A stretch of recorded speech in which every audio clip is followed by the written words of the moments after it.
Good morning, and welcome back to Who Am I? I've been gone for a day. I had a really good day yesterday, actually. Played golf in the morning, bowled 3 games on league, substituted on Monday afternoon's league, which I used to bowl that league years ago, so many of the bowlers on that league, I know them. But my bowling was only so-so. But we won 2 out of 3 games. It doesn't matter. That doesn't matter. What matters is I had a good day yesterday. I had a fun day. I made it a point to engage in some sort of organized activity that involved something that the word play could be applied to. I think that's actually an important thing to do. From the card games that you play, to the video games that you play, to the relationship games that you play.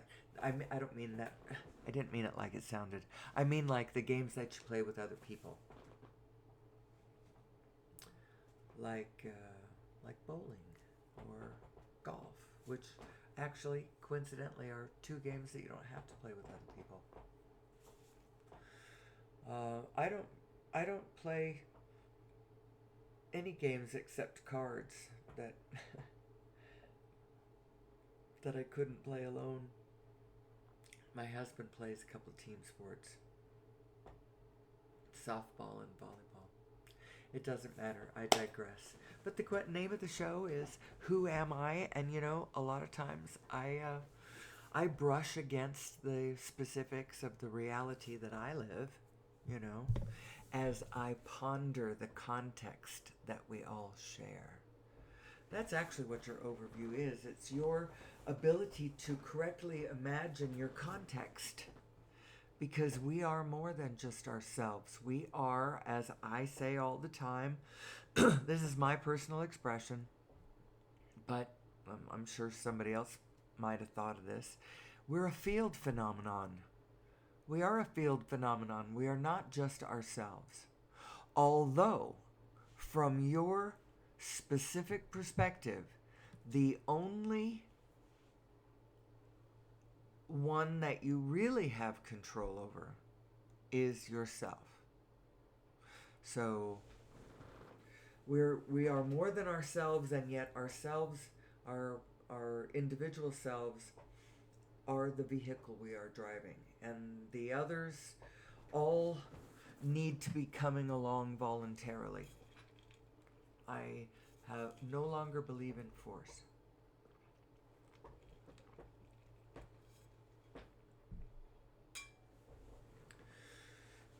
Ultimately, as mankind, we've got to get to a place where we understand where and to what extent we can, should, and must trust one another, each to be following their own path.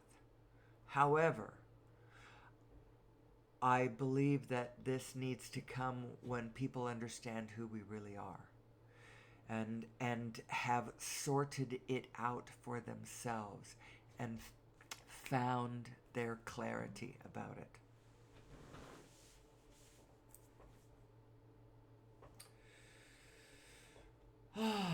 And then each must be free to call their own path. Now, how do we get ourselves to a society where we could freaking trust one another to be that way?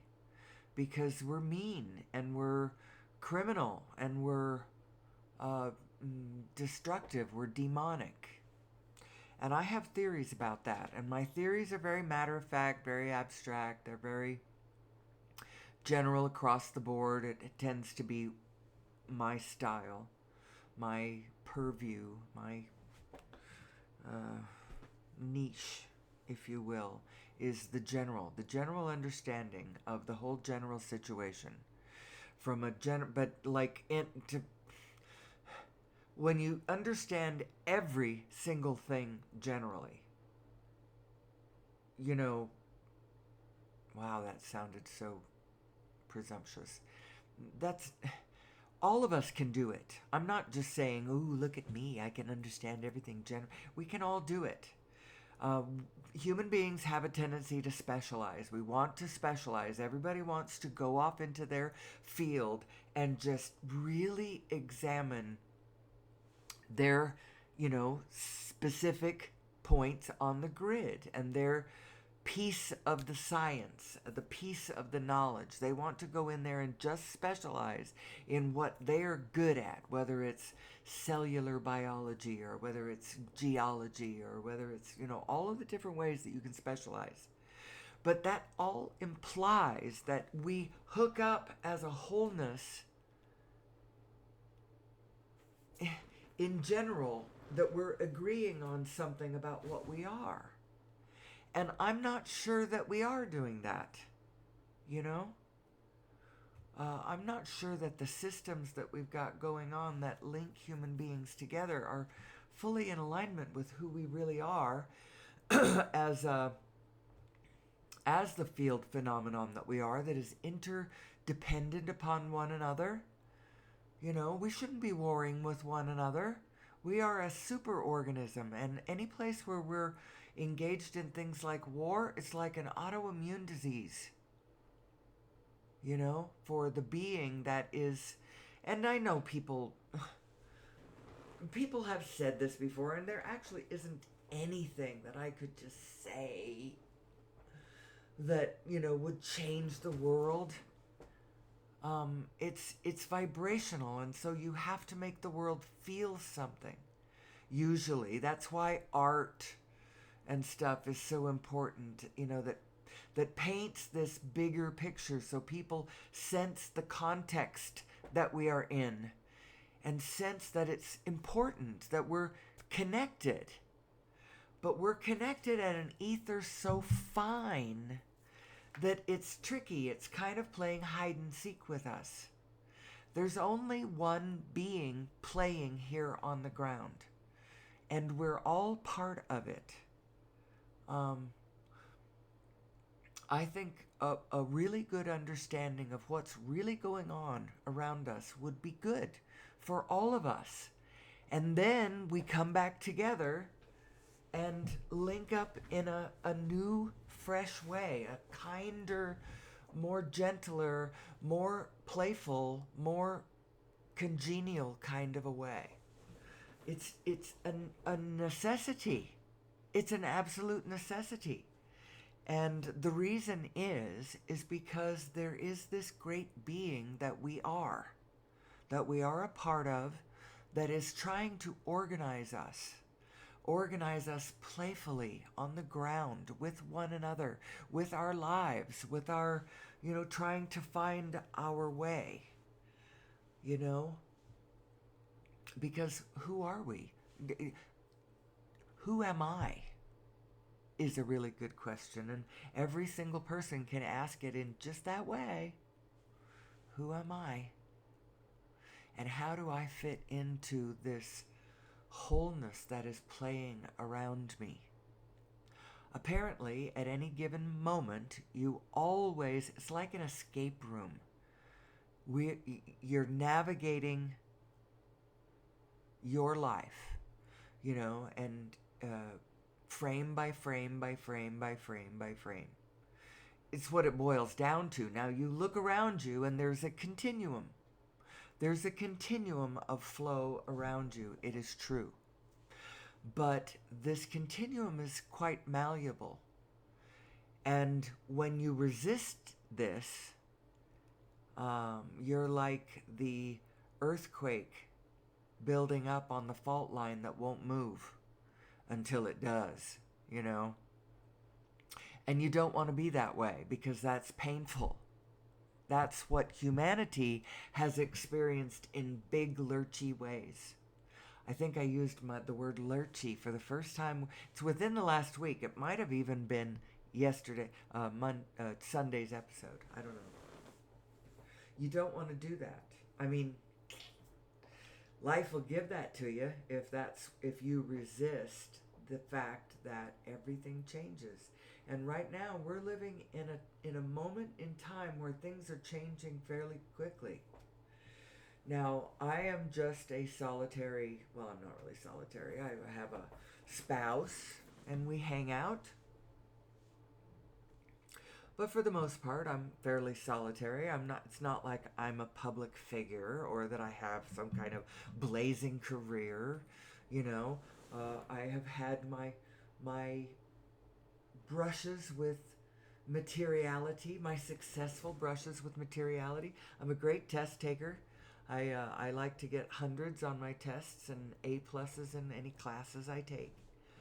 I which I got my AA in general studies at the age of 50.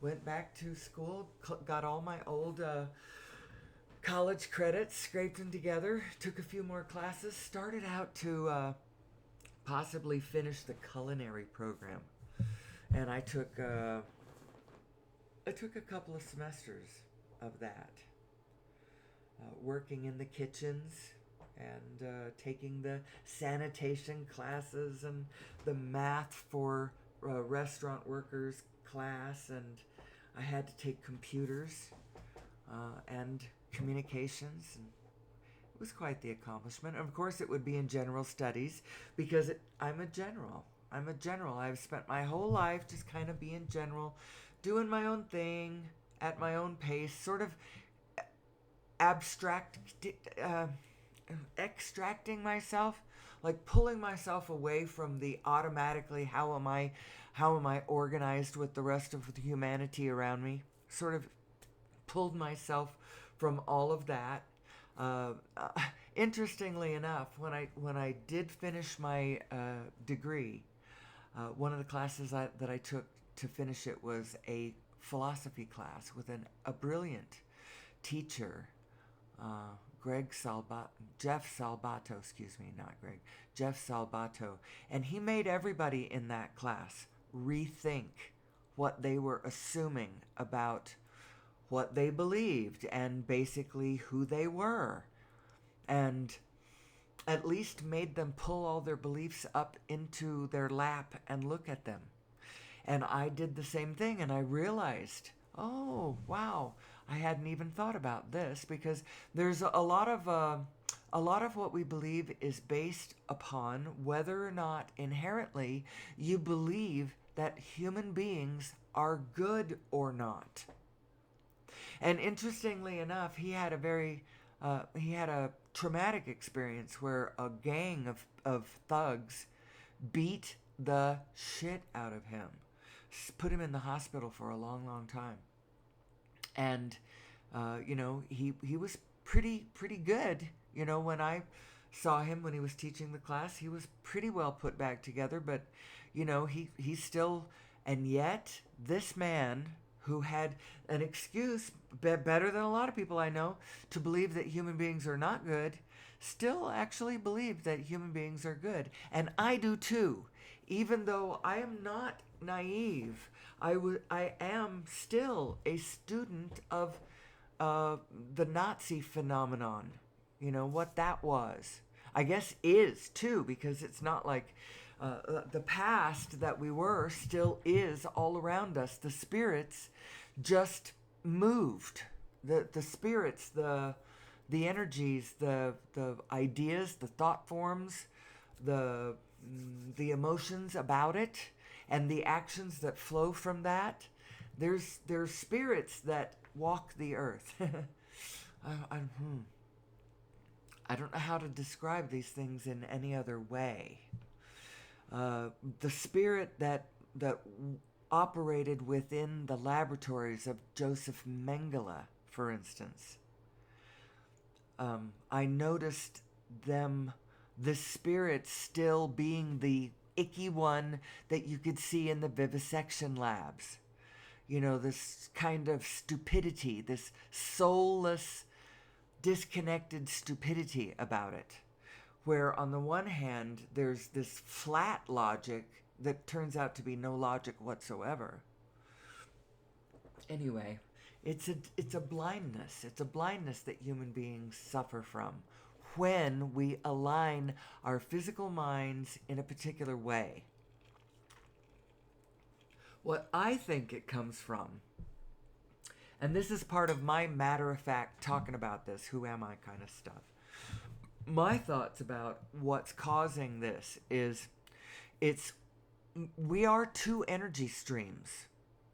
One is your source self. It's you as the whole field. You really have no control over it other than the control you have over your physical self. You know, you have that, and then actually you will find that spiritually you can have a lot of influence over people around you from inside of yourself. Depending on how you are aligning with things, you have influence over other people. In other words, if you're a mess and you're angry and shitty and whatever, you have a certain kind of chaotic influence over those around you. And when you're in loving, satisfied, spiritual stability, focused on what you want and heading that direction, and in congeniality with the field around you, you have another kind of energy and another kind of influence on the field around you. So I'm not saying that you don't have a lot of influence. You have a lot of potential influence, and as Abraham would say, those who are in alignment are more powerful than millions who are not. You become part of a storm of chaos when you go into your misalignment, and all that has happened is you have believed your negative self, or you have believed someone else's negative self. And it really is as abstractly true as that. Now, we're all kinds of confused and distracted by the illusion of the materiality that's floating by around you, that's flowing by, that is spinning by, actually. All of the things around us are spinning. Everything is spinning, each from its own position, at its own rate.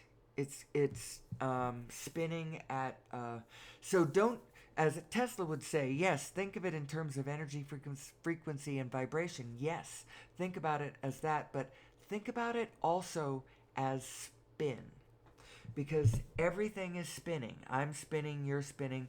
We're just not spinning at exactly the same rate.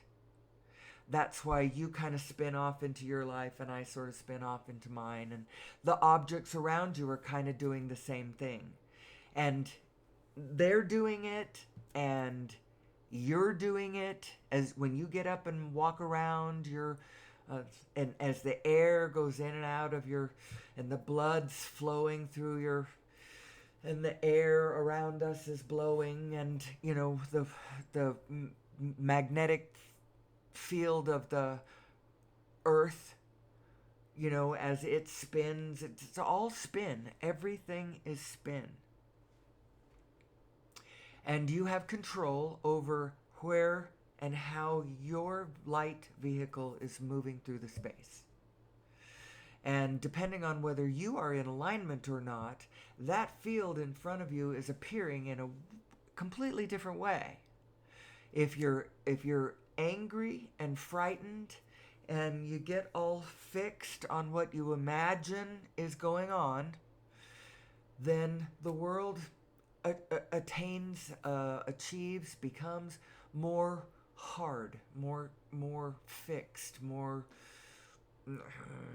And when you address it from a playful perspective, now, you might say, well, my house just burned down. My wife just left me. My dog hates me. Well, because I kick him all the time. What do I effing have to be playful about?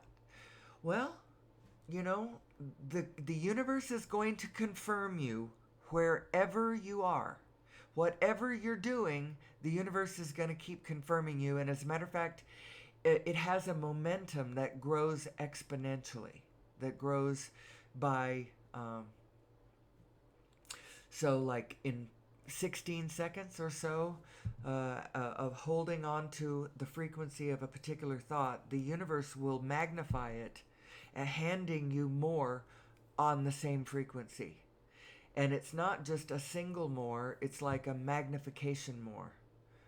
And then it starts to open up a portal into a space in the continuum that that matches this frequency, spirit, if you will, emotion, if you will. It's a vibration, if you will. I hope you were playing a drinking game where every time I said the word "if you will," the sentence "if you will," see, I'd said it 2 more times, you had to take a drink of something.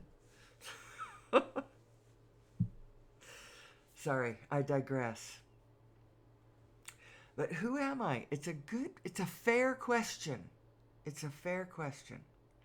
Now, I'm going to pedantically talk about my thesis statements, as I continue to do the show over time, because that's just what I do. It has to do with, so the show is Who Am I in reference to source energy, because we're going to talk about source energy for 2 different reasons.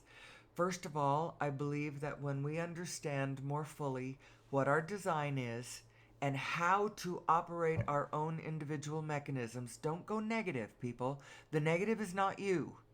It's serving a purpose. The negative you is serving a purpose. You're supposed to not like it, but it's giving you a read on something out there that you don't care for. But you can't change what's out there directly. So what you do is you take the hit. You have to take the hit so that you see in the field what needs improvement.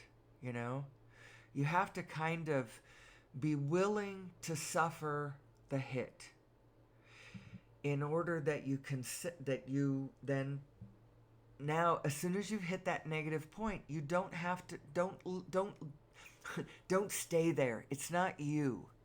You can go because we're designed to do that, but you're not designed to stay there. You are a positive person. You're meant to be happy. You're here for the joy. You're here for the fun. Isn't that funny? Isn't that funny? I think a lot of people aren't experiencing that. And they need to understand that no matter what is happening in front of them, that we all should be lighter about it. There's nothing serious going on around here. Now, that was not my idea, but I believe her. There is nothing serious going on. When you die in your tragic drama, whatever, maybe you kill yourself because it's so awful. But then your mind's eye just opens right back up, and you're like, oh, I didn't really go anywhere, did I? I'm still here. I'm non-physical now, and you know what? I know exactly what just happened, and I know what I missed. I didn't understand how lovingly connected I am to all things when I see it that way. Now, when you see it the opposite way, you will find that the universe will support you in that perspective too. Now, how can that be? How can it be that I am supported absolutely in my despair and in my loneliness and in my, pessimism, in the same way that I am supported in my loving, connected, joyful, the thing is you'll find that when you are not physical, it's not even a question. We're all in this together, and you can see everybody. When your physical body is not keeping you from realizing how crowded the space is.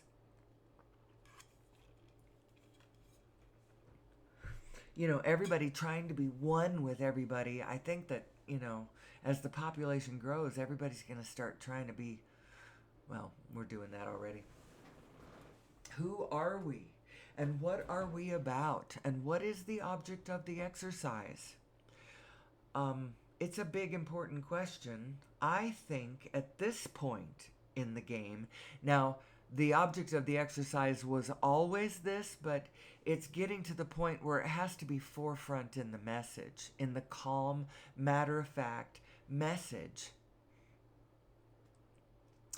The object of the exercise now is sustainability. What can I do this year that I can do next year? The same thing. What could it be? And or so that's actually a good one to find the rhythm, to find the pattern, to find the ritual and the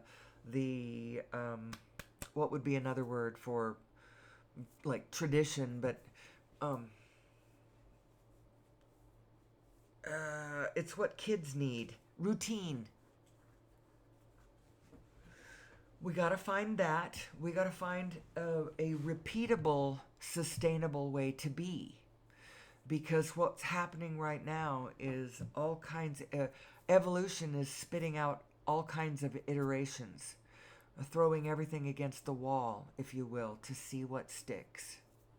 And so there's this, you know, plethora of diversity happening because that's how reality fixes things, is through diversity. And so any human behavior that is anti-diversity, we should really rethink that.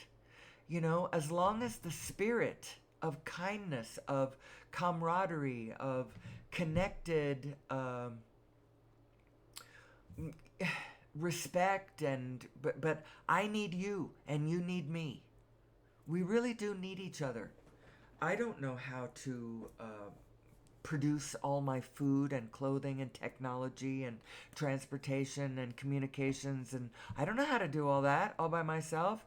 And I don't know very many people. I don't really know anybody who does. Everybody has a little piece of it. We've all gone off and specialized, as we should. And now all of our systems are trying to lock in and ossify, you know, they're trying to become permanent. They're trying to lock in. And anybody who's in a servile position doesn't want to lock in right now. And anybody who's in a billionaire kind of position, yeah, I rule the world, I own the islands, and I control the $1 billion yachts and stuff. They want to lock in, you know, the government systems combined with the manufacturing and the economic systems and all of that. It's trying to lock in, but the problem is that our energy system, which is our most important one, well, they're all important.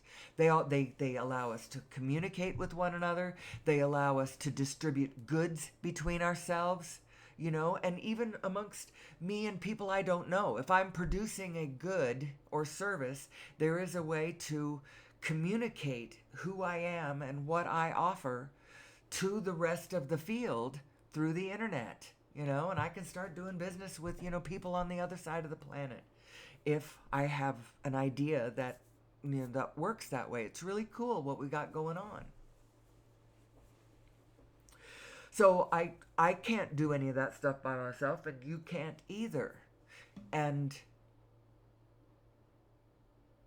do I want to say anything more about? Oh yeah, our energy system is the most important one, or it's a really important one, and it's crumbling, and it is at the center of our economic system, which is our markets, like stock markets and stuff that are running our major finance.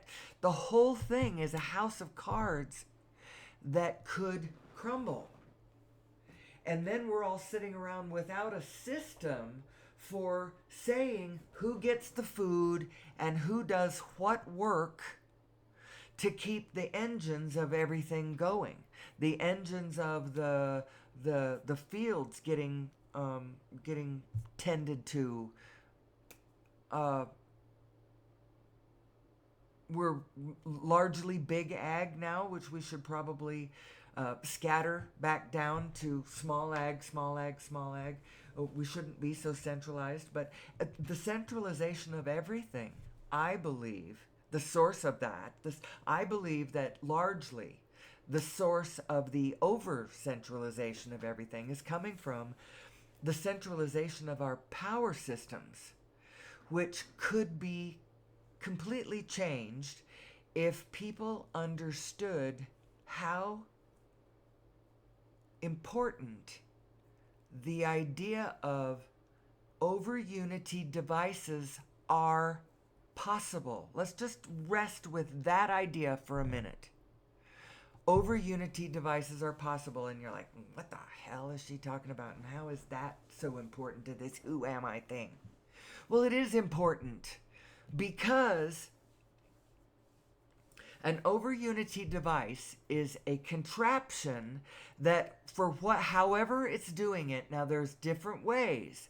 There have been devices that are locking on to a frequency out in the ether, out in outer space. It's out there. There's all kinds of frequencies going on.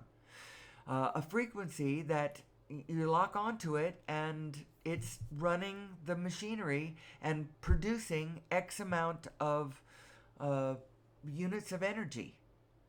What are the units of energy? Gigaton. No, I don't know what they are. They're BTUs is what I'm thinking of, but that's not what it is. It's not what your local power company, PNM, what they would be charging you. Kilowatts, and megawatts, and gigawatts, watts. That's what it is. So the idea that over Unity devices would be possible, we're not taught that. We're actually veered away from that. And anybody going through the main education systems are all taught that this isn't possible. And you know what? You might think, well, I'm not a physicist. If they say it's not possible, it must not be possible. Well, I'm not a physicist, but you know what? It's possible. And they have been lying to us about it for the last 100 years. Who's they? Well, we've had a pretty strong government shield going on since... Now think about it. We've just come out of World War I 100 years ago. And technology is starting to come forward at a clip.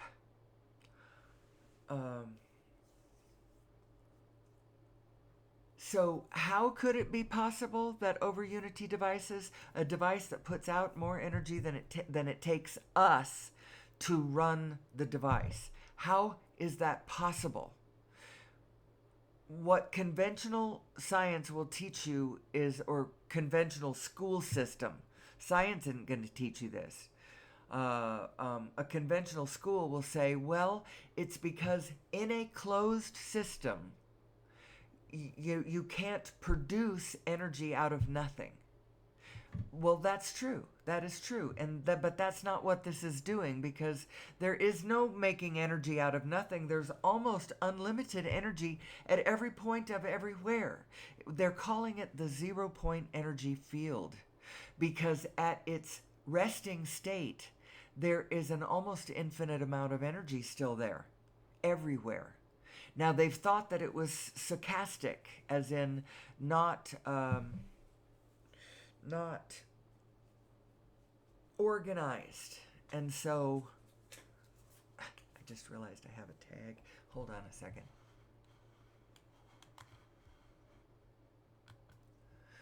So it just cancels out to the random function. But nevertheless, it's sort of like if you have no, I'm not going to give that story. It takes too long. But it isn't a closed system. You can have a device that ticks out more watts than it takes to run it. And many such devices have been invented that run in different ways. One was locked onto the magnetic field of the Earth and tuned. You had to tune it to the frequency of the magnetic field of the Earth, and it ran the device.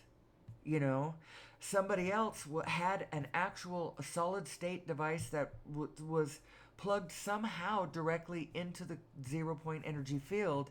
It was a little solid state device, and it didn't have any moving parts, is what I'm saying.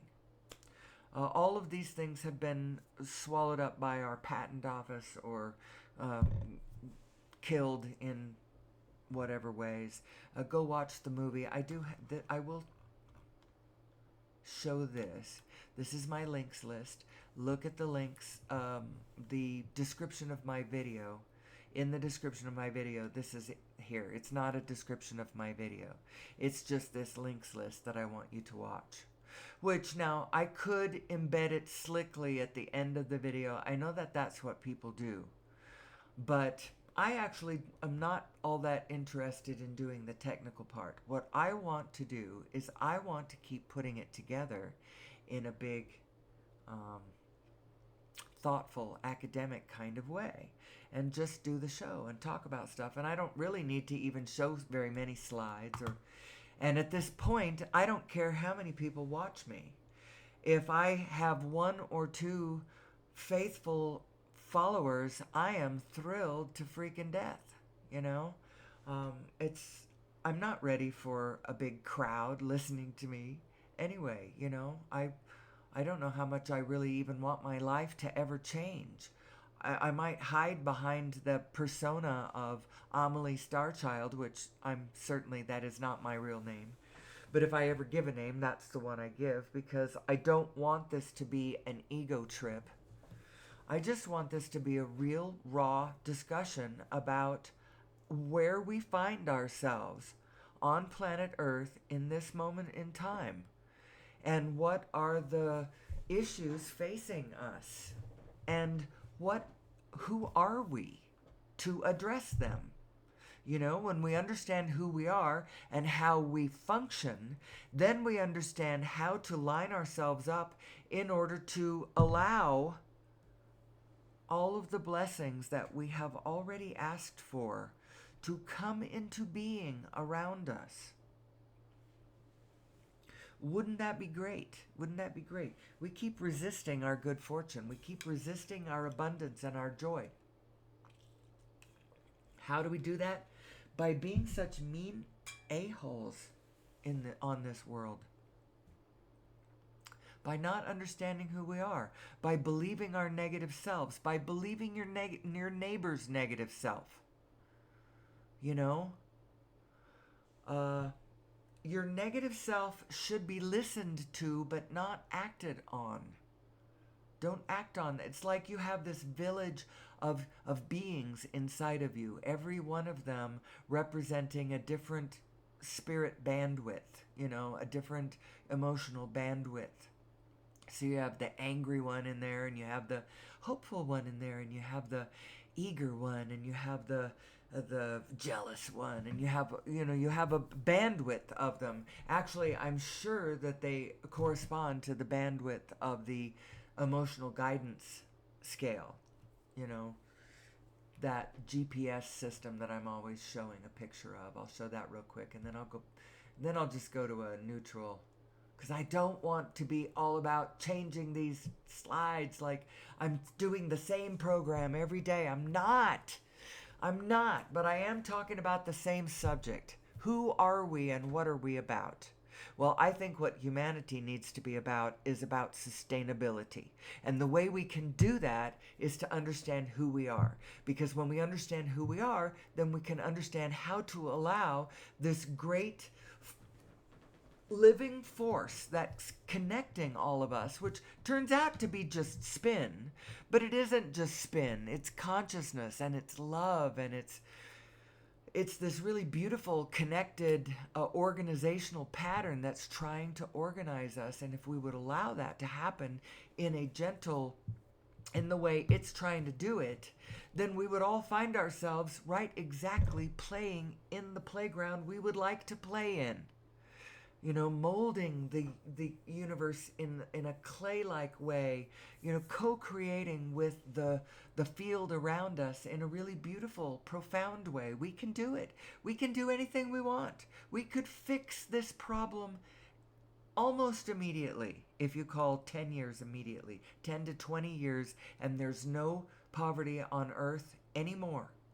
And we're all living in abundance and enoughness, where we all have enough food to eat, we all have clean air to breathe, we all have clean water to drink, we are playing with the world around us, and now we're starting to report all the new species that are popping up everywhere.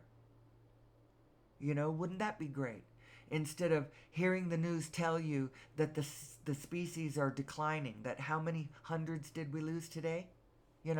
That kind of nonsense. I don't want to hear this anymore. I really don't.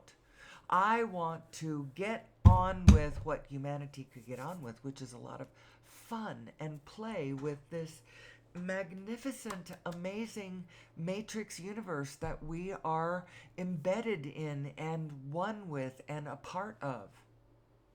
So real quick, Lost Century and How to Reclaim It, go watch that. Origin of Mass, Nature of Gravity, that's the YouTube video that describes the paper listed later. Then we have Quantum Revolution, that's Nassim's show. It's over on Gaia. There's 12 episodes. This one is the first episode, and then you have, this is the physics of a unified universe. Then we have things like the fullness of space, spinning space-time, the holographic model of the universe. No, it's not. I don't think that's what it's called, but it's. And then there's an episode that tells you about black holes, the physics of black holes, and the history of the physics of black holes, and how it relates to the math that Nassim has revealed, how the quantum and cosmological universes relate to one another mathematically. And then you absorb that and you go, oh my goodness, the implications to who I am. When I go into meditation, what am I really doing? I'm finding the center of the center of the center of the center of the center of my spin, until I find my way to the heart of it, the one that we all share, the spin that we all share on that point that we're all sitting on, that almost dimensionless single point where all the information is, where you don't have to go anywhere other than where you are, and there it is. It's just so cool. It's so cool. And if we'd focus on the cool, we could handle all of our problems, both individual and collective. And I'm going to prove it by handling my own specific problems, of which I don't have that many. But I'm going to be, doing this show, Who Am I? Who Am I? Who Am I? Until I am no more. And someday it will be a really interesting record, how it relates to who we are as a group, too. So then the next one is The Connected Universe. That was a movie made in 2016. Somebody got all excited about Nassim's mathematics, that he published in 2012. 2012. It might have been that that worked against him, because people might have just dismissed him as, some of those voodoo people over there on the spiritual side. What do they know? That can't be serious mathematics. Well, that's when he published it, and 4 years later, this movie comes out. It's narrated by Patrick Stewart. It's actually quite good. And then we have Living in the Future's Past. That one's narrated by Jeff Bridges, and I throw it in there because it is a great illustration of how we are a super organism unto this planet, whether we see it that way or not. And we need to get our systems in alignment with what it means to be a sustainable biological force on this planet. For sustainable meaning like 1,000 years from now, I would like to see human beings still being human beings, and not just, gasping our last on a dead cinder, trying to launch a spaceship out to Mars so that we can recolonize out there. How idiotic. How idiotic. If we cannot make it work here with the biology in place that we've got going on, we certainly are not going to be able to do it on Mars, even though Matt Damon did it for a minute, growing potatoes in his own poop. I'm not really sure how realistic that would be. I don't know. You might need, unless he had more fertilizer than that, which he could have, they could have planned on, I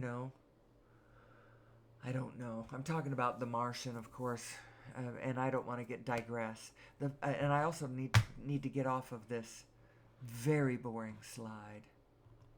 I'll just go back to a picture. How about that one? That one's pretty. So the question for all of us is, who am I? Who am I in my little individual organism? And what can I do about any of this? And my answer is, I don't know. I do not know. I do know that the answer lies in a particular frequency. And so that frequency ends up being the frequency of peace on earth, goodwill towards men. Duh. Isn't that funny that it would be that, you know, that's the main thing Jesus was about. You know, they call him the Prince of Peace. And his whole thing was dial into that frequency first. And then do whatever is inspired. And don't be afraid, not even of the Romans. No matter what they do to you, you are the field. You are invincible. No one can hurt you where you really are. And so the Christian martyrs went down, with a smile on their face, because they're like, you know what, you're right. I am not just my physical self. There is this other aspect to me that is always here, that is rooted somewhere else, that you cannot hurt no matter what happens to you, no matter what the condition is. Who you really are is fine. And if you could find that identity and live out of that identity, you could find yourself being more playful in the world a lot more often, even though we live in a very challenging world. We live in a world that is and has been very cruel. And you can find the pockets of cruelty even now. When you talk about we're engaging in the sixth mass extinction, you got to know that sixth mass extinction means 1 billion tragic stories,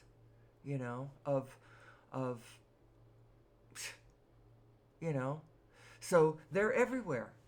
And if we went extinct, because if we don't find our sustainable course, we will use the world up until we understand how to find abundance, how to recreate abundance, how to co-create abundance with the biology of the planet, instead of slashing and burning to our own industrial and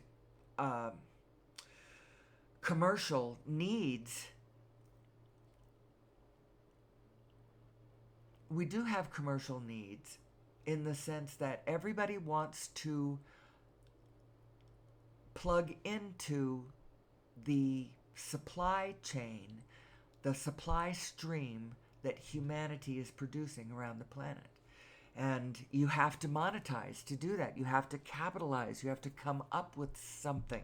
You have to produce a good or a service or a unit of energy, or something that attracts attention, turns out, will monetize you. In the world that we live now, all you have to do is get eyes on you, and you can monetize.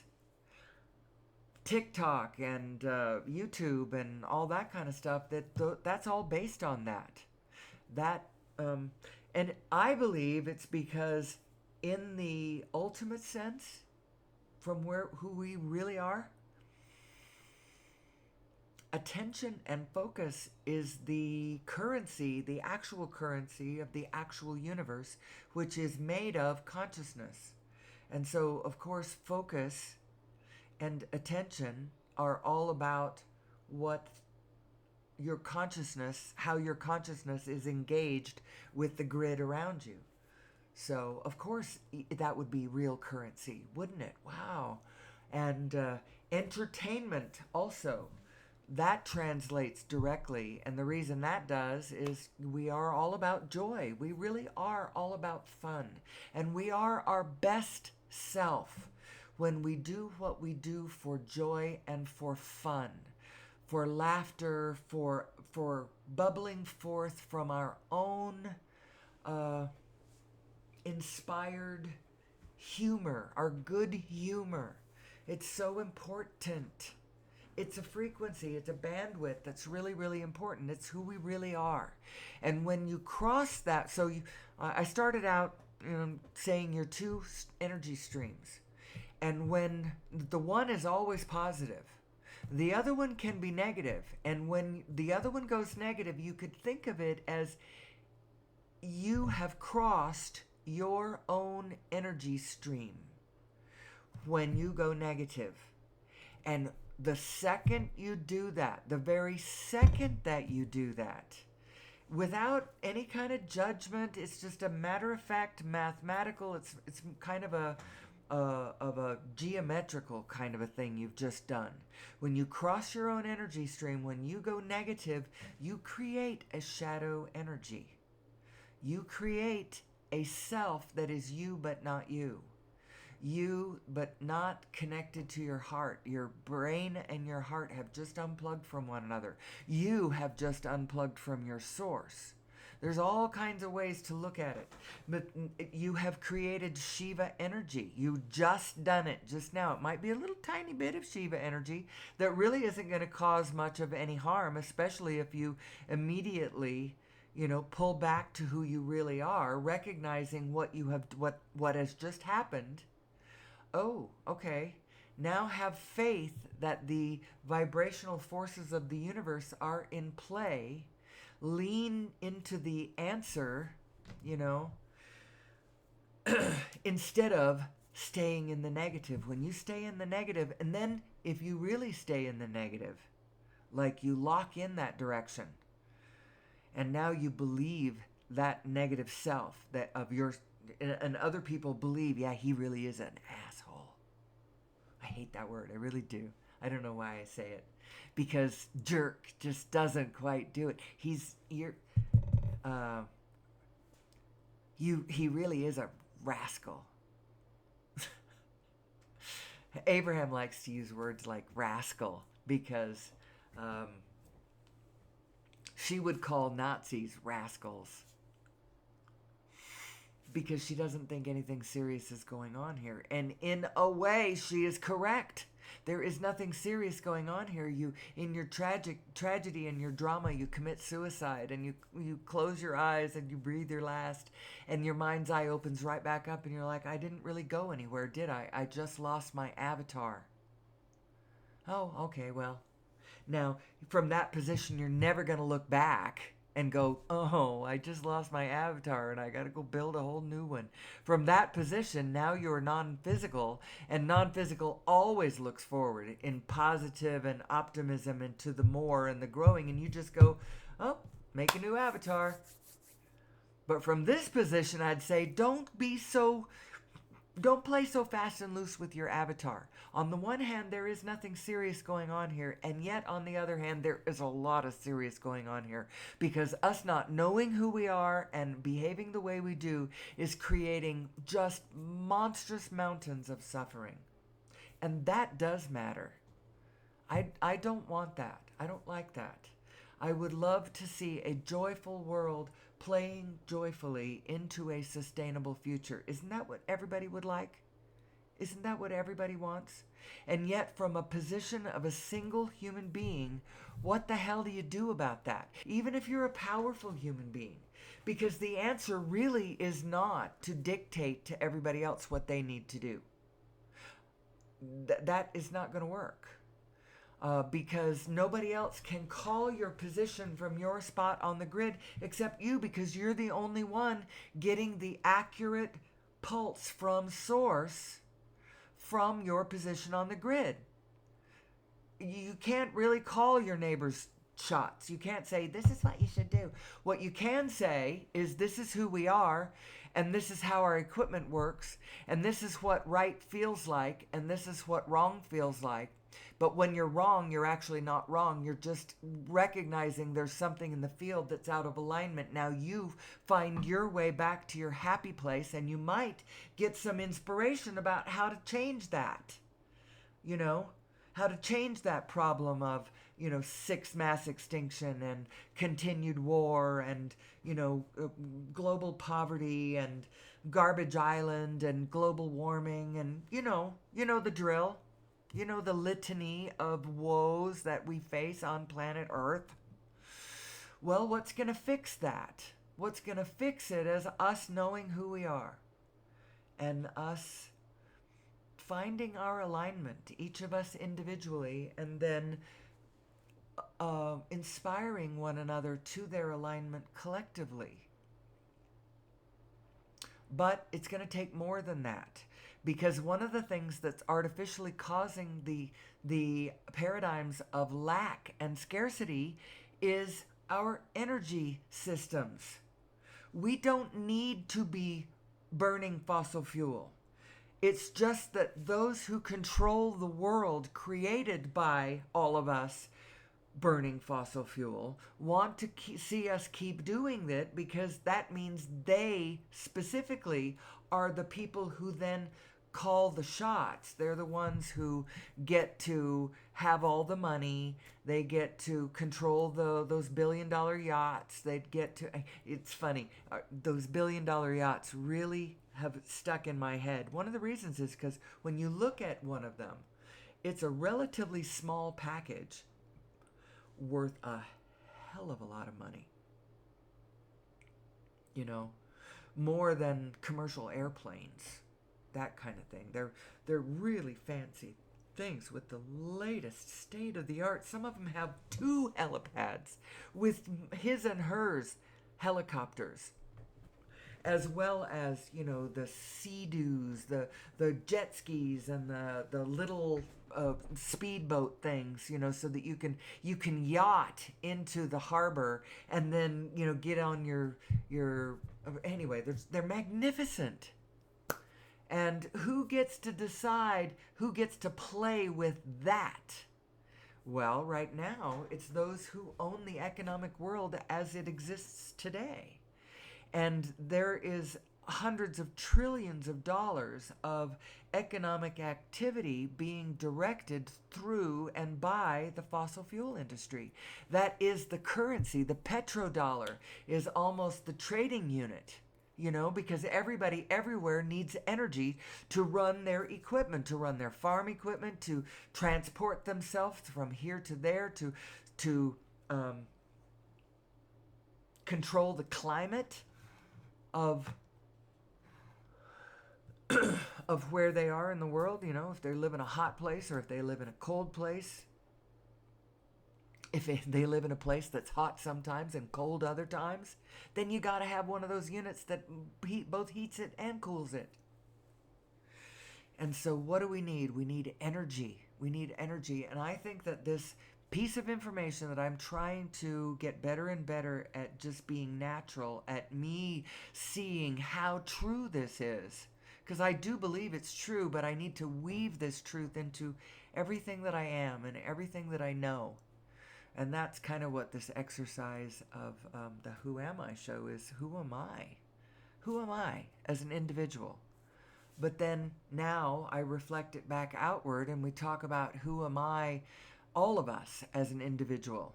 Each one of us being so different. Like I've said, every one of us was raised by different parents. Even me and my full siblings were all raised by different parents. You know? We were in such different circumstances during everybody's lives. My siblings are all 3 years apart. We're all 3 years apart. Every 3 years, my mom had another child, and the world changed, and they changed, and the middle children were raised differently than the oldest and the youngest. I'm way different than the rest of them, and the mean or thoughtless, childish, insecure, or whatever, the way that we've just all been raised by different parents. Each and every one of us on this planet is so amazingly diverse from everybody else. I am so different from everybody else, but you know what? Everybody else is different from everybody else. And that's wonderful. That's wonderful. We do have it. We do share a sameness. There is a sameness that we all share that's deeply profound. As human beings, we all share in a single kind of super body. We are a super organism. We are all one with one another, and we need to get to a place where we're living in a sustainable way, where we have designed systems and we're living in systems that we can lock into and have the momentum of that get more and more and more, and not have it just build more and more and more on a fault line that's going to lurch in a forward direction all of a sudden, and not going to hold on to where we're trying to hold it on to. I'm telling you, there's a whole lot of institutions that are huge on our landscape that have no place in our true, loving, kind, connected future of alignment and abundance. And so I don't know how to get from the point from where we are right now, where all of the people working in those institutions, they depend on them for their paycheck that is their ticket into, the supply chain of humanity, so you can snag some technology and some foodstuffs and pay the rent on the space that you're claiming with shelter over your head and such. That's what you need the money for. So how is the over Unity devices going to change things? Well, first of all, it's going to inject an enormous boost of literal energy into the system. When people realize that they don't have to go through what we have been going through to get energy to us in order to do the things we need to do, like run our farm machinery and our climate control and our transportation and communication systems and all that, so that we can produce something, anything, whether it's a video that's producing something, a means by which people will give you their attention, or whether you're producing a service. I've learned massage therapy and Reiki therapy, and I can do that to you, and I can make you feel better that way. That's something that you've produced. Or whether you're really good at organizing people's crappy, neglected garage spaces, without being too intrusive on their personal goods and stuff.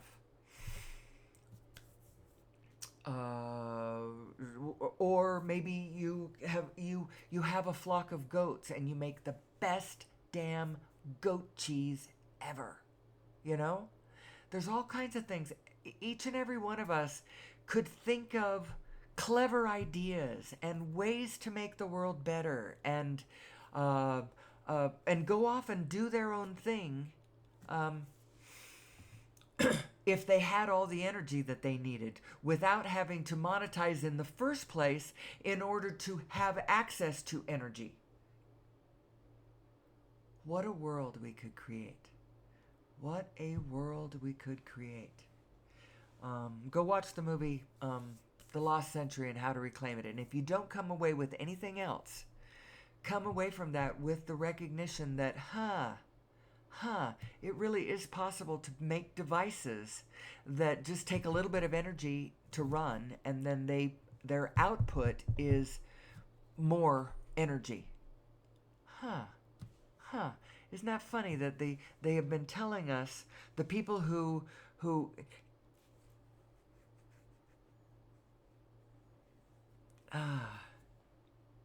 the people who write the textbooks don't want us to know that the information is changed. Isn't that funny? So where are we in all of this? Who am I? Because I talk about us, moving into a better future, into a more abundant, more energy charged future where it'll be way more egalitarian too. I promise you, when everybody has access to all the energy that they need. Now they've got all the energy they need. Now all they have to do is line up with their inner being and follow some clever idea, and the impulses that would involve to do something that would be helpful or fun or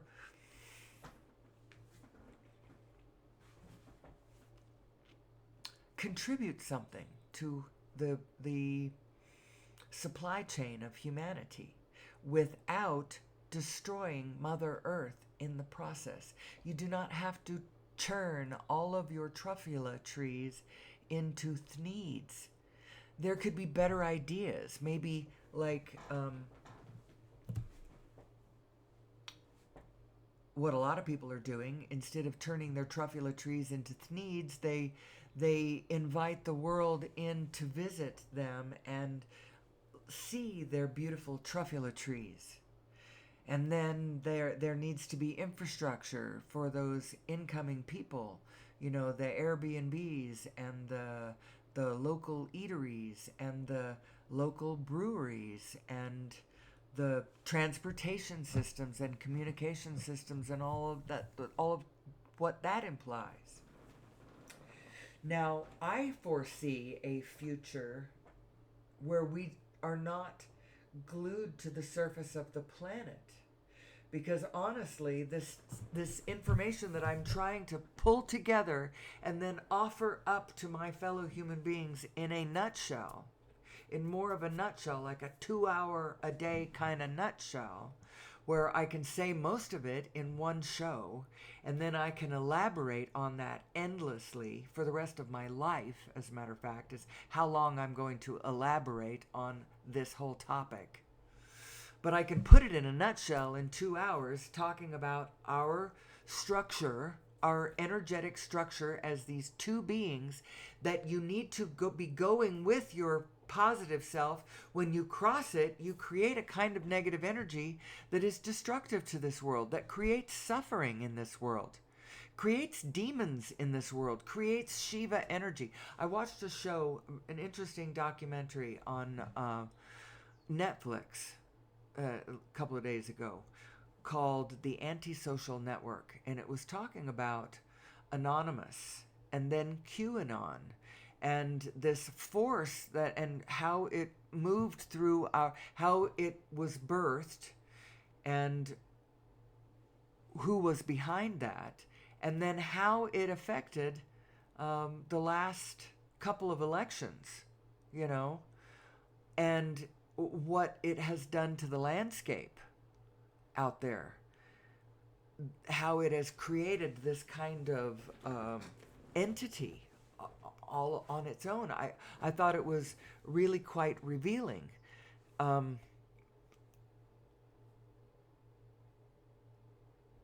there's this energy, this impish energy out there of burn it to the ground, you know, I don't effing care, burn it to the ground. That energy is being caused by people, many of them young people, many of them male young people, but it's people who are not being supported by the current systems we've got going on, the current collective systems that we have that are supposed to be the supply chain of this superorganism that we are. Not every, there's a lot of people falling through the cracks. They don't have a way to monetize.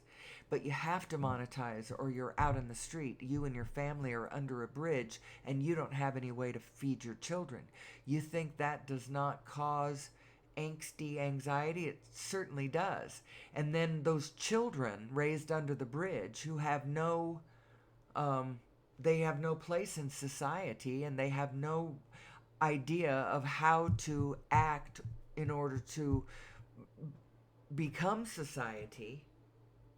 Actually, I'm getting way too specific. I'm just saying that there's people out there whose needs are not being met. They don't have a way to control their climate and stake claim on a bit of shelter and a portion of good food to raise their children with, and a place in society and a way to teach their children, this is who we are and this is what you do. This is how you grow up, and this is how you know who you are, and this is how you follow your internal guidance system, and this is how you be with the rest of the field around you. When we don't know how to do that, we create all this energy that is destructive energy. It's sort of, I don't mean to be really overly mythological about it either, too. We can be extremely matter of fact. It's,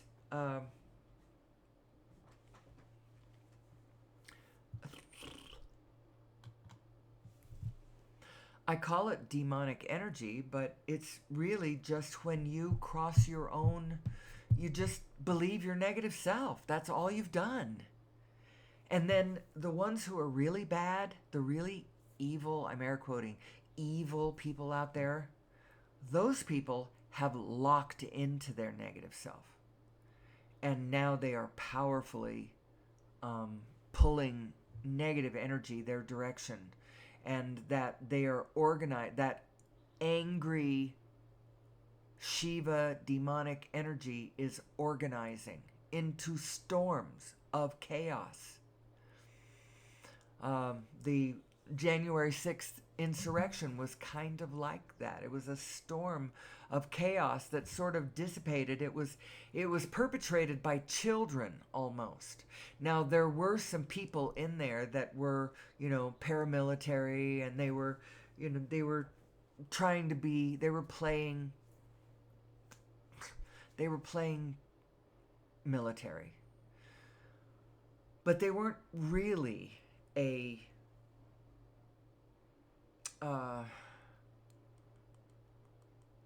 if we know who we are, then they can't take that away from us just by storming our capital. If we knew who we were.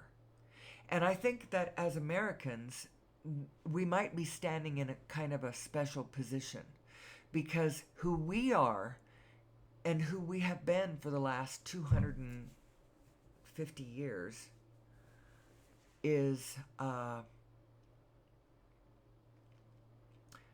nation of creed. We are a spirit. We are a thought. We are a thought experiment. Now, I know that a lot of the machinery of our government is dependent on certain things staying into place. But I think that we would probably, I don't know, I think America's really strong in a way. I have gone off into the weeds, and now I'm just thinking about stuff, and that doesn't do a very good show. So let's circle back. Who am I? Who am I is the question, because that's really the only one you can ever really answer. But then, who are we is also in your purview, because you are also part of the we. Who are we? It's valid. And what the hell are we doing here on this planet? And how can we get to sustainability? And what do I have to do with any of this stuff? I'm just a regular person, and without any particular power, actually. I bowl, I golf, we're retired, I have children whom I coach. Not most of the time. I mean, they get their lives pretty well. But when they get turned backwards, they come to me now because they recognize that I understand how to do this. I know who they really are, and I'm not fooled by a negative self they might come in front of me with. Either whether they are sad or despairing or angry or hopeless or jealous or whatever they are, and I can help just turn them around and put the smile back on their face, and like, this is who you really are. Now go back forth and readdress your, oh yeah, that's right, there's all these ideas about things we could do, and life is great. Life is great. Life is fabulous. But we can get turned around. We can get crosswise to our own self. We can get backwards to our own energy. There's all kinds of ways to describe that thing that happens. But the thing, I'm telling you, it's a real thing that's happening. It's a physical thing that you're doing when you do this. And the very second that you do it, trouble. Now, you might say, well, but we're human beings. We love the drama. Yes, we do. Yes, we do. And yes, we are. But we're not going to be able to play out the drama too much longer. We're going to have to find our peaceful self. We're going to have to find our loving, kind, connected, true inner self and be that self. Or we are going to autoimmune disorder ourselves right off the planet. We are going to destroy ourselves, or we're going to degrade life conditions on this planet to such a degree that who even wants to be around here anymore? Because we could make it really yucky. You can see how yucky we can make it. Go to any place on the world where we have made it yucky and see how yucky we can make it. The death and destruction and horror that can follow the way we behave. And yet, go look at other places where we have not done that. But you know what? The beautiful places on this planet, some of them are still beautiful because there are other places on the planet where we have designated it to be the factories and the... We don't have to create things the way that we do and ship them all around the world the way that we do. If we would understand the structure, the nature and structure of the divine matrix that we find ourselves in, it's creative power. It's like a 3D printer. And we could print goods right out of the quantum field. We could print them directly from the quantum field. We don't have to go cut down some precious natural resources and then grind it through a factory and then put it on a barge and ship it across the planet. We don't really have to do that. Not with the things that we need to survive. So we have all of our needs, and then we have all of our desires. And the needs are our need for air and water and sleep and food and shelter, those kinds of things. And then relationship and expression too. Those are all of the things that we need to continue to become sustainable, actually, to sustain. That's what we need. Now, there's the things that we need, and then there's like the cool things that my ecosystem can supply that I can then, sustainably produce and ship across the planet because other people like that because it's really cool. That stuff that's made out of Indonesian wood, or carvers that's trained in a particular way that do a particular thing. But as far as, all of the stuff, the building supplies that we need to build our shelters and the kinds of things that we use, probably our vehicles do not need to be manufactured the way that we don't need to smelt the... Now, I know we're a long way away from that future, but I would like humanity to kind of keep an eye on the future and draw us that direction. If you can understand what we know now about the matrix, the quantum field, how it works, how it forms things, how it becomes things, how it's always changing, and how focus and attention keep it changing into more of the same, or you can change your focus and the direction of your attention, and you can bring other things into being, how that all works. If we would understand ourselves, we would know that we don't have to compete with one another.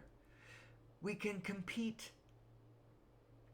We can cooperate and coordinate and what are other kind of words? Co-create with one another. That's what we need to do. We really need to do that. Let's build that smarter world, people. But that smarter world is going to first of all start with more energy. It's going to be like a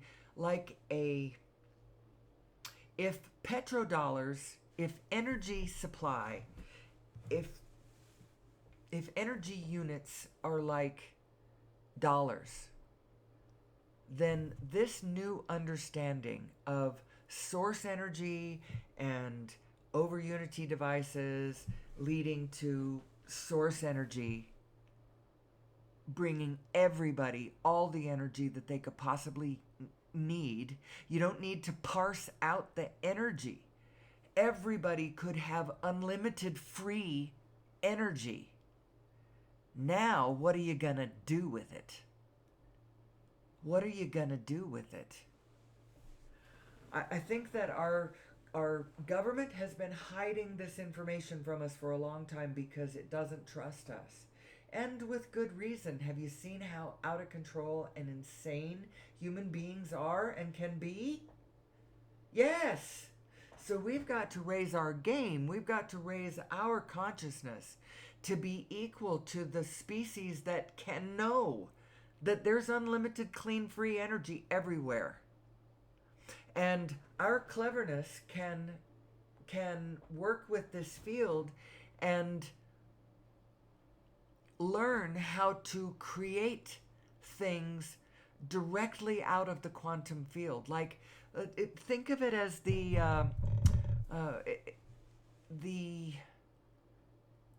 what do you call them? What do they call those things? The replicators. The replicators in Star Trek. That's what they're doing. They have. They're pulling the design of the item that they're trying to replicate directly out of the quantum field, using its malleable nature. It's the ability of the Plancks to arrange into any shape. They're using that ability to create whatever is needed. I think that that's actually potentially a true thing. But we've got to really, really, really, really, really understand source energy. And that comes along with it an ability. We have to be willing to rethink ourselves, because we are the quantum field. We are made of this matrix that everything else is made of too. And we are a field phenomenon. Morphogenetic fields, to be specific. Everything is morphogenetic fields. Go study the work of Rupert Sheldrake. It's really interesting. The way this universe is made is just way, way more interesting than your mommy and daddy probably taught you. Or certainly even than your clergyman is probably telling you. He might have a very limited view of how, what the potential and the sacred power of this matrix really is. And we can fix all of our problems.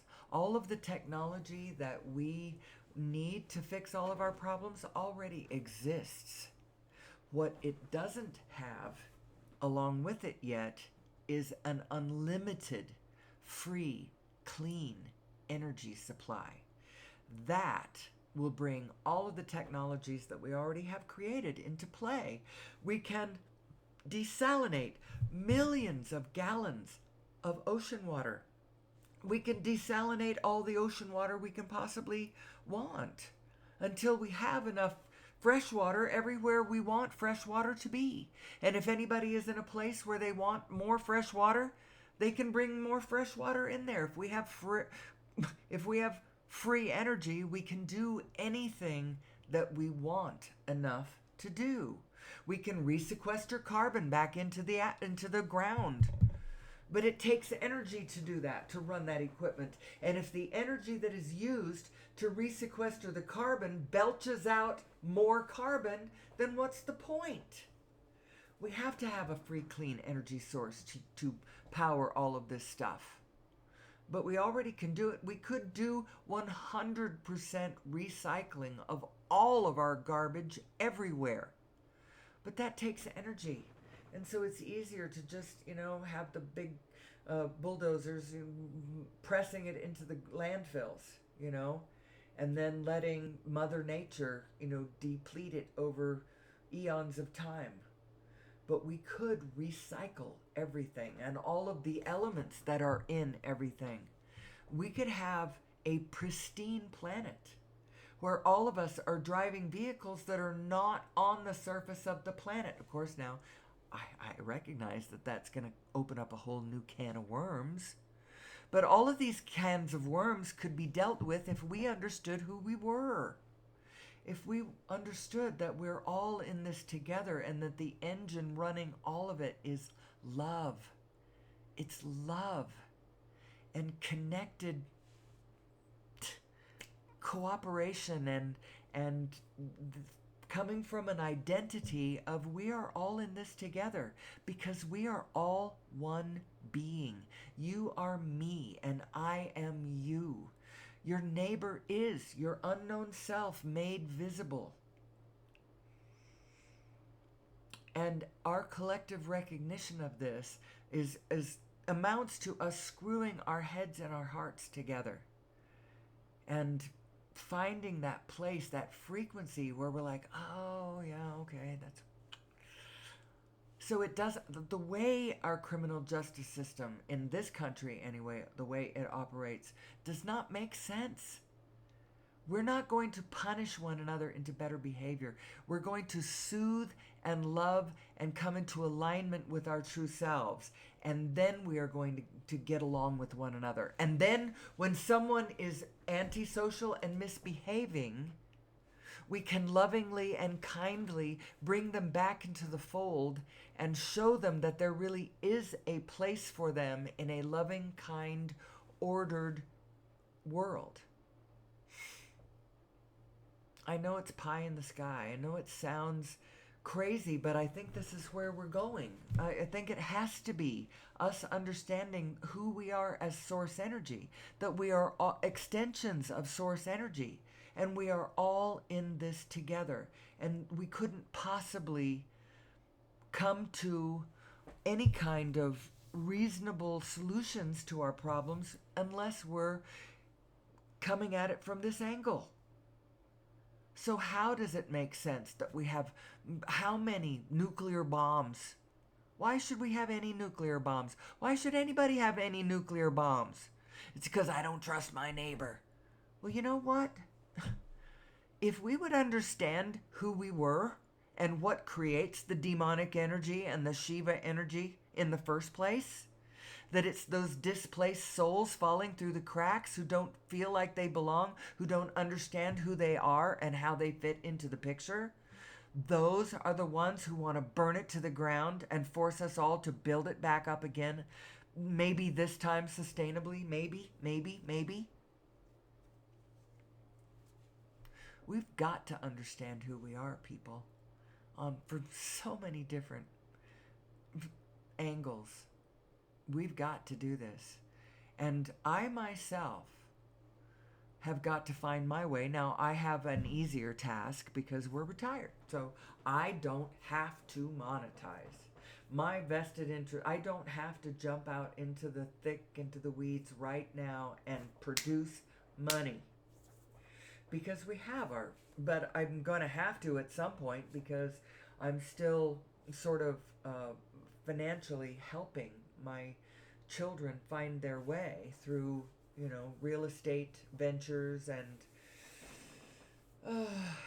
transitional. I think we can all do it though. And I do not judge or despair in any way. They are a part of me, and their success or failure is part of my success and failure. And I welcome and am grateful for their pushing influence on me, because otherwise I might get way too lazy and relaxed. until the world comes crashing in on me and I'm like, oh, it's, you know, I have my heart tied to a couple of millennials out there trying to make their way in this world. And I'm telling you what, it's not the easiest thing. And the problem is, I'm telling you, our energy supply is the problem. It's what's creating the sense of lack, where there isn't any lack. And if we had more energy in the system, then all the people with all the great ideas could put them into being. And we would have a world way more abundant with the stuff that makes life more comfortable. And not just that, because we all want to be comfortable and fed and sheltered and loved and playful and entertained and all of those things. But I'm telling you, living in a world where the ecosystems are vibrant and lush and healthy is a joyful place to be. My family moved us to East Africa when I was 12 years old, and that was in 1972. So it was a long time ago. It was a time and a place where you could still go out into the bush and find authentic indigenous people who had literally never seen a white person. They hadn't seen technology. Well, I hadn't either. Nobody had cell phones or smartphones or tablets or any of that kind of stuff. There was no internet. You know, life was primitive still back in 1972. And the ecosystems of the African wild were just breathtaking. I imagine that they still are. Now, how they compare to what they were 50 years ago, I don't know. I imagine that I have heard tell that it is greatly reduced, and it would make me sad because I have not seen the incremental change. I would just go back and go, oh, this is not exactly... Right outside of Nairobi was Nairobi Game Park, and you could leave your house and, you know, be there in an hour, you know, maybe not even that, depending on where you lived in Nairobi.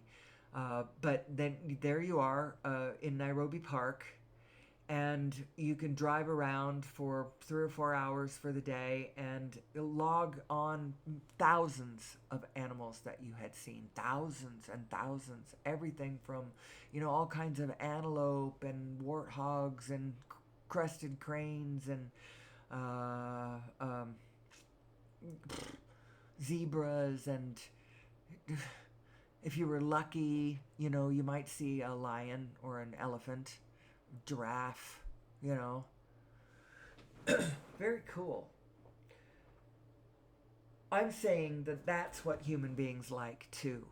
We like that. We want to see our world alive and healthy, and knowing that Earth has a tomorrow and a tomorrow and a tomorrow and a tomorrow after that, and all of them can include humanity as well, can include human beings, that we are not just anathema to a living planet. You know, we might be. I think I used the right word. Yes, I used that word correctly. I just went and looked it up, made sure. Anathema. It's not one I use every day. So, I don't know what to do collectively. What every individual has to do for themselves is just line up with your own inner self. Don't contradict yourself. Don't want it, but you have to sort out the wants from the buts. You have to find a way to believe things that you desire, and start practicing those little things. Do it in little ways, and then you'll start recognizing what the mechanism is, what it is that you're actually wanting. What you're wanting to do is Get clear about things that you want and then move without contradiction towards those things. You contradict yourself, is what the problem is. You want it, but you don't believe you can have it. And so you don't do anything to massage the want, bring it in closer to something that you can, believe in, or, you don't do anything. You just leave it there. I wanted it, but I can't have it, so I'll just die. You just leave it there. And that's what clogs you up, because we're not designed that way. We are designed to observe, feel the hits of negative emotion, which clarify to us things that we want, things that we know that would make this situation better. You get bit on the behind too many times by black widow spiders in the outhouse, and eventually you bring light and heat and running water and stuff like that into the bathroom experience, and the next thing you know, most of us are not using outhouses. We've got them all inside, and nobody's getting bit on the balls by black widow spiders anymore. Isn't it better? It's better. Well, now we've got a problem. Everybody's got running water, hot and cold running water. It's delightful. But now all the fresh water has been pooped in. So now what are we going to do? Okay, well, so we can run it through systems that clean the water. We can put it back through, and actually the best of those kinds of systems are natural systems, algae and marshlands and stuff. There's this really cool water reclamation park in Mesa near where my sister lives, and it's delightful. They have turned it into it's like a wetlands. It's got ducks and all kinds of stuff, and it's got places where facilities for people to play and picnic, and